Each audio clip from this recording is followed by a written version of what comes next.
In 1920, only 1 year after author Johnston McCulley's hero appeared in a pulp magazine, Zorro swept onto the big screen in the person of silent film icon Doug Fairbanks. It was his idea to have the hero leave a Z as the Mark of Zorro.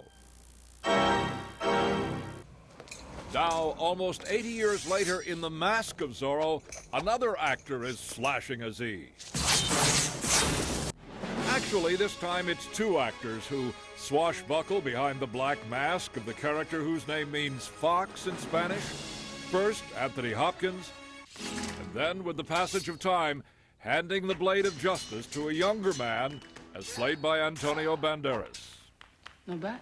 He's the only Spanish hero created in Hollywood, so I never played by an Spanish guy, never.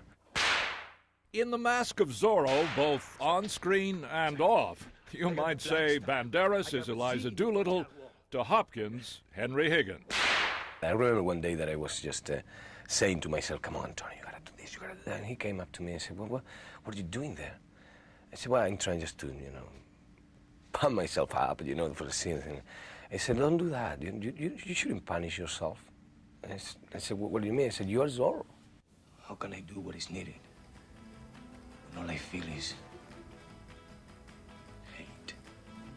This.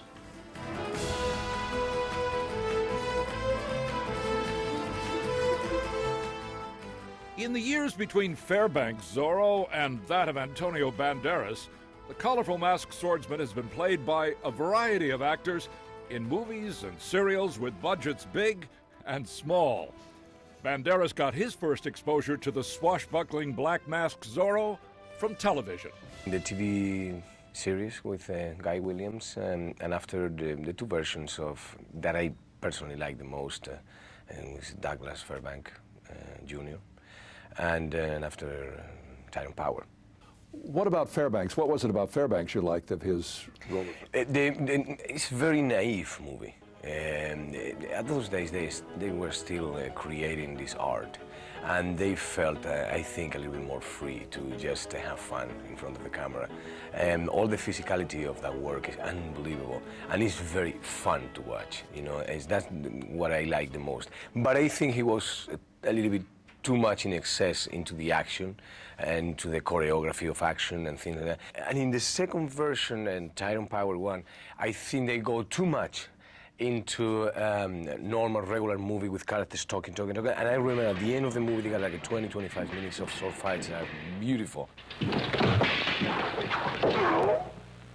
Neither of them, for different reasons, they had the balance completed. And I think what we have in our movie is that balance. Well, balance perhaps, but the new Zorro has a lot of swordplay. And while Banderas will admit to stuntmen doubling him in difficult moments, don't challenge him about who was behind the mask when his sword was in action. All the sword fight is mine. That's absolutely mine. There is nobody touching my sword in this movie. It was tough at that time, because sword fighting is not so much about strength. It's about the centering of oneself. It's about responsibility, relax, and control.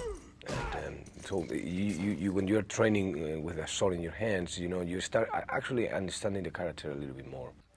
And if you haven't figured it out by now, Antonio Banderas is a film buff. He told me of two of his favorite movies where actors and swordplay came together.